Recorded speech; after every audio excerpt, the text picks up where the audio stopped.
마이크론 실적보다 더 중요한 것이 있습니다. 바로 뱅크 오브 아메리카의 전망입니다. 뱅크 오브 아메리카는 이번 보고서에서 메모리 슈퍼사이클이 단순히 2027년까지가 아니라 경우에 따라 2030년까지 이어질 수도 있다고 분석했습니다. 과거 메모리 산업은 가격이 오르면 기업들이 공격적으로 공장을 증설했고 결국 공급 과잉으로 가격이 무너지면서 사이클이 반복됐습니다. 하지만 이번에는 상황이 다릅니다. AI가 만들어낸 구조적인 수요 증가와 공급 제약이 동시에 나타나면서 과거와는 전혀 다른 시장이 형성되고 있다는 것입니다. 그렇다면 뱅크 오브 아메리카는 이렇게 강한 자신감을 보였을까요? 가장 큰 변화는 메모리의 역할입니다. 예전에는 스마트폰과 PC가 수요를 이끌었습니다. 하지만 지금은 AI 데이터 센터가 시장의 중심이 됐습니다. AI 서버 한 대에는 일반 서버보다 훨씬 많은 디램이 들어가고 HBM과 고성능 SSD까지 함께 필요합니다. 또 하나의 변화는 장기 공급 계약, 즉 LTA입니다.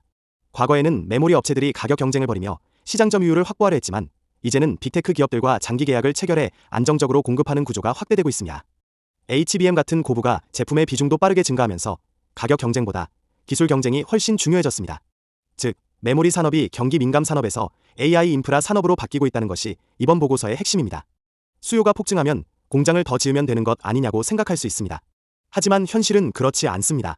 최첨단 반도체 공장을 짓는 비용은 과거보다 크게 증가했고 대규모 전력과 용수 확보도 쉽지 않습니다.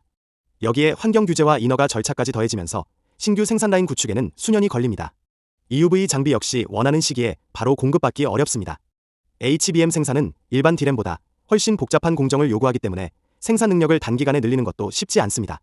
결국 AI 수요는 빠르게 증가하지만 공급은 천천히 늘어날 수밖에 없고 이것이 메모리 가격과 수익성을 장기간 지지하는 핵심 요인으로 평가됩니다. 앞으로 메모리 기업들의 성장을 이끌 제품은 명확합니다. 첫 번째는 HBM입니다.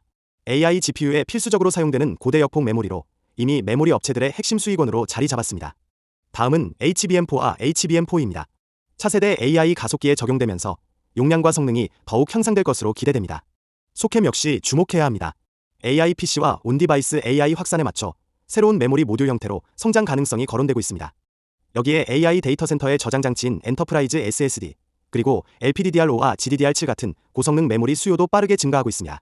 과거에는 일반 디램과 낸드가 중심이었다면 앞으로는 고부가 메모리 제품이 영업이익을 만들어내는 구조로 바뀌고 있다는 점이 가장 큰 변화입니다. 뱅크 오브 아메리카 보고서를 기준으로 가장 큰 수혜 기업으로 꼽히는 곳은 SK하이닉스입니다. HBM 시장에서 선두를 유지하고 있고 AI 서버 확대에 직접적인 수혜를 받을 가능성이 높습니다. 마이크론 역시 HBM4 공급 확대와 생산 능력 증설을 통해 빠르게 점유율을 늘리고 있습니다.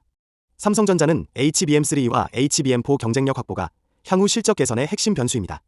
키옥시아는 AI 데이터 센터용 ESSD 시장 확대의 수혜가 기대되며 중국의 YMTC 역시 기술력을 높여가며 존재감을 키우고 있습니다. 기업마다 강점은 다르지만 공통점은 AI 시대의 메모리 수요 확대가 모두에게 새로운 기회를 제공하고 있다는 점입니다.